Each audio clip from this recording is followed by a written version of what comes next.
Hi guys, welcome back to my channel Technology, and today in this video tutorial I will show you guys how to disable search indexing on your Windows 11 PC or laptop. So you just need to follow me. So first of all, go to your start menu or search menu, type over there services.msc. Okay.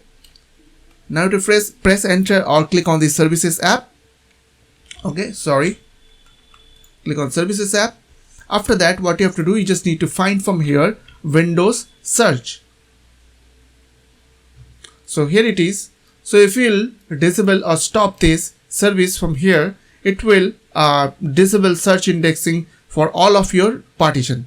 So if you want to disable search indexing for specific partition, then what you have to do, you just need to right click on that partition, go to show more option, go to properties, and here you will get one option is called allow file on this drive to have contents indexed.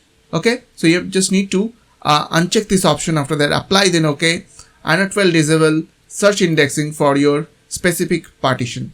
So I hope this quick tutorial will really help for you, and please don't forget to click on the subscribe button, like button and share button, and if you have any queries or question, then comments down below. I will see you guys on the next video. Till then, bye bye, take care.